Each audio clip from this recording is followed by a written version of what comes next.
उसी सफर में और बुजुर्गों से मुलाकात हुई, जलसा हुआ।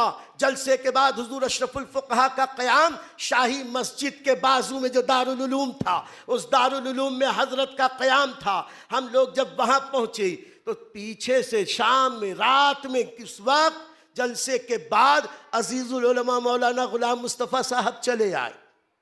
हमने समझा कि भाई जल्दी से, छोटे आदमी है, चटर मटर जल्दी से चलते फिरते आ गए। अब वहाँ पहुँचे तो मैं, मेरे भाई, हमारे दोस्त और अजीज़ुल उलमा, बाकी नासिक का कोई नहीं। अब ये आए और आहिस्तगी से, पता नहीं क्या हुजूर अशरफुल फुक़हा से कहा, और यही कहा होगा कि हज़रत मदरसा बहुत खसारे में है, मदरसा बहुत तकलीफ़ में है। हज़रत ने सोचा, सोचने के बाद कहा, फिर कहा हुजूर तकलीफ़ है तो आया हूँ रोने के लिए, मदरसे में बड़ी तकलीफ़ है। तो हज़रत ने अपनी सदरी उठाई, सदरी के हर जेब में हाथ डाला, जितने जेबों में हाथ डाला उसमें जो नजराने थे, जितने लिफाफे थे, खुदा की कसम खाकर ये फकीर अर्ज करता है, लिफाफा खोल के देखा भी नहीं कि किसके नाम का है, कितना पैसा है। ये उसी रात में सारे लिफाफे निकाले, अटैची खोली, अटैची में जितने लिफाफे थे, जो पैसे थे, सब मौलाना की तरफ फेंकते गए। कहा ये सब ले लो, सब ले जाओ, मदरसे में लगा दो। और इतनी पे बस नहीं, सेठ लोग जरा कान खोल के सुन लेना, वैसे भी मैं बहुत बदनाम हूं सेठों को बोलने पर, बहुत बदनाम, कभी हिंग फिटकरी नहीं लगाई। हुजूर अशरफुल फुक़हा को अगर नजराना मिलता था, वल्लाह 1 रुपया भी उनके घर पे खर्चा नहीं होता था।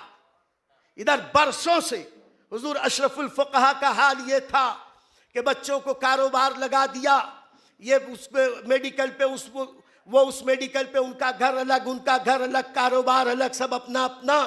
हुजूर अशरफुल फुक़हा को जो कुछ मिलता था, अभी पिछले साल जैसे हर साल ये फ़कीर एक बार अपने मुर्शिद इजाज़त की ज़ियारत के लिए नागपुर ज़रूर हाजिर होता, 2-3 दिन वहाँ जाकर उनकी मेज़बानी के मज़े लेता था।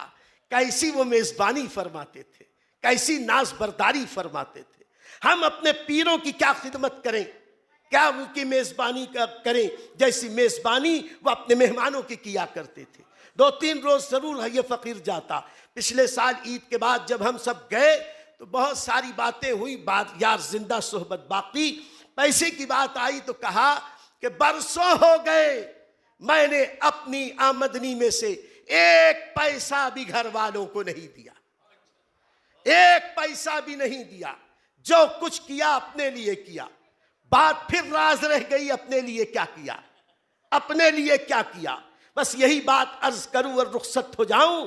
अपने लिए वो किया कि जैसा कि अभी मैंने बताया कि जितने नजराने थे सब निकाला दिया। जिस वक्त हुजूर अशरफुल फुक़हा इस दुनिया से गए तो नौसारी का मदरसा अभी चंद दिनों पहले तक हुजूर अशरफुल फुक़हा का 10 लाख कर्ज मकरूज था, 10 लाख रुपया। उस वक्त जब अशरफुल फुक़हा ने अपने बाज़ मुरीदों से कहा कि नौसारी में मदरसे को पैसे की ज़रूरत है, इस वक्त चंदा नहीं कर्जा दो, तो मैंने आहिस्ता से पूछा हुजूर आपने? तो कहा मैंने भी दिया है। मुस्कुरा के कहा मैंने भी दिया है। कितना दिया पता नहीं। अभी मौलाना गुलाम मुस्तफ़ा साहब से मैंने पूछा तो कहा कि उस वक्त हजरत ने 10 लाख रुपया मदरसे को दिया था। आज कोई 10 रुपया चंदा देता है तो 10 एहसान जताता है, और ये 10 लाख रुपये का कर्ज दिया मदरसे को। और चंदा कितना देते थे ये तो देने वाले जाने, जिन्हें मिलता है वो जाने। बहुत साल पहले एक बार हजरत ने फरमाया, ज़कात की बात आई तो हजरत ने फरमाया कि मेरे यहाँ तो ज़कात देने का तरीक़ा ये है कि हमारे यहाँ एक फहरिस्त है, और उस फहरिस्त में नागपुर के हमारे इलाके के कुर्बो जवार के गरीबों के नाम लिखे हुए हैं।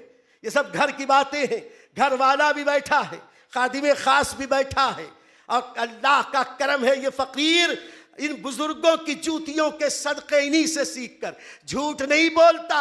और हम कादरी फ़कीर, हम तो इमाम अहमद रज़ा वाले, हमारे बुजुर्गों की झूठी करामत बयान करने की ज़रूरत नहीं।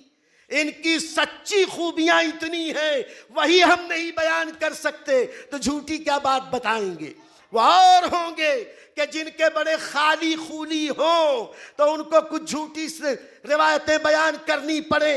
हुजूर अशरफुल फुकहा के घर में आज भी वो फहरिस्त मौजूद है कि फहरिस्त में गरीबों के, यतीमों के, बेवाओं के नाम, और उनके नाम के साथ रमज़ान आता है तो सारी ज़कात की रकमें सबके लिफाफे में जितना वो मुनासिब जानते हैं लिफाफे में लिख के रख दिया जाता है, नाम के साथ लिफाफे तैयार।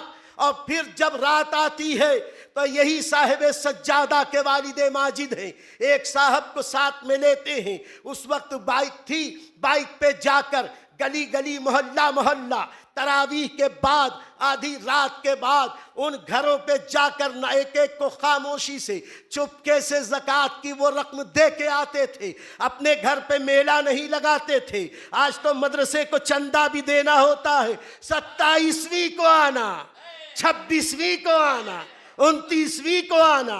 अबे तेरे बाप के नौकर हैं कि उसी तारीख को आएंगे और उसी तारीख को ज़कात दी जाएगी तो अदा होगी। अरे जिस वक्त आदमी भूखा है खाना उस वक्त खिलाओ, जिस वक्त आदमी प्यासा है उस वक्त पानी पिलाओ, तब ज्यादा सवाब मिलेगा। तुम्हें तो चाहिए कि तुम उसका शुक्रिया अदा करो कि वो तुम्हारी इस ज़कात की अदायगी के लिए तुम्हारे दरवाजे तक आता है। सीखो हमारे अशरफुल फुकहा से, गरीबों को आने की जरूरत नहीं। क्यों अपनी गली में वो रवादार सदा हो, क्यों अपनी गली में वो रवादार सदा हो जो भीख लिए राहे गदा देख रहा हो। ये है था हुजूर अशरफुल फुकहा का किरदार। हर महीने, हर साल रमजान में ज़कात ऐसे अदा होती थी। और फिर मैंने पूछा हुजूर और ज़कात कहाँ कहाँ जाती है, तो फरमाया कि मेरे ज़कात मुख्तलिफ मदारिस में सबसे पहले दारुल उलूम मज़हर इस्लाम में जाती है। आज तक मैं सबसे पहले मनी ऑर्डर के जरिए मज़हर इस्लाम में ज़कात बरेली शरीफ भेजता हूँ, इसलिए कि वहीं का खाया है, वहीं की गाते हैं, वहीं पढ़ा है, वहीं का एहसान है। आज जो कुछ मुजीबा शरफ है उसी मज़हर इस्लाम की बरकत है। इसलिए उस मदरसे का एहसान ये कि आज तक मेरा अपना मदरसा भी है, मेरे मुरीदीन और मेरे शागिर्दों के 10 मदारिस हैं, लेकिन इनके सामने मैं मज़हर इस्लाम को नहीं भूलता। मैं वहाँ का चंदा पहले भेज देता हूँ। इसलिए ऐ मुझके नाम के लेवाओ, तुम ये यकीन जानो कि तुम्हारा पीर टुटपुंजिया पीर नहीं था, ये लाम जबर ला वाला नहीं था, ला ला ला ला, बल्कि ये ले वाला था। वो बांटता था दोनों हाथों से। इसी सूरत की सरजमीन पर उनके एक बहुत करीबी मुरीद, एक बहुत करीबी उनके मोतक़िद थे, बहुत बड़े सेठ थे, मदरसे के वो अनवारे रज़ा के मिंबर भी थे। तो गालिबन 4 लाख या 7 लाख रुपया हुजूर अशरफुल फुकहा का उनके पास जमा था। मेरे दोस्तों गौर से सुनना, कोई अगर चंदा या नजराना दे के ये इस भरम में मत रहना कि हजरत का घर हम चलाते थे। हजरत के नाम पर जाने कितनों के घर चला करते थे, कितने शागिर्दों को वो पाला करते थे, जाने कितने गरीबों को उन्होंने अपने पैसे से हज कराया था। चंदा मांग के हज नहीं करते थे, अपने दम से, अपने पैसे से हज किया करते थे। बैर कह तो उन सेठ साहब के पास हजरत के 4 लाख या 7 लाख रुपया उनके पास जमा था। आज 20-25 साल पहले की बात अर्ज कर रहा हूँ। एक बार हजरत को कुछ काम हुआ, हजरत ने उनसे बात कहा कि अरे भाई हाजी साहब, लाओ मेरा वो पैसा तो दे दो, लाओ पैसा दो। कहा कैसा पैसा हजरत? कहा अरे वो मेरा जो पैसा अमानत है। कहा हजरत वो तो खर्चा हो गया। कहा कैसे खर्चा हो गया? जानते थे कि ये अमानत में खयानत न करेंगे। कहा कैसे खर्चा हो गया? तो फौरन एक पर्ची निकाली, कहा मदरसे को जरूरत थी, आपके नाम पे चंदा लिख दिया, ये लो चंदे की रसीद। हुजूर अशरफुल फुकहा मदरसे का चंदा घूम घूम के इस तरीके से जो जमा करते थे, 150 हज़ार 2000, खुदा की कसम अपने लिए नहीं करते थे, मदरसे के लिए करते थे। और जो उनके करीब थे वो भी जानते थे कि हजरत का जमा जत्था रसूल पाक के नाम पर, दीन के नाम पर, मसलक आला हजरत के इशाअत के नाम पर अगर खर्च कर दिया जाए तो लाखों लाख रुपया मदरसे के नाम पे चंदा लिख दिया गया। बड़े खुशनसीब है मौलाना अजीजुल उलमा, इनके मदरसे को ऐसे ऐसे चंदा देने वाले भी हैं। इतने लाखों के चंदे के का सुनकर भी अशरफुल फुकहा की पेशानी पे बल नहीं आया, तकद्दुर के आसार नहीं आए।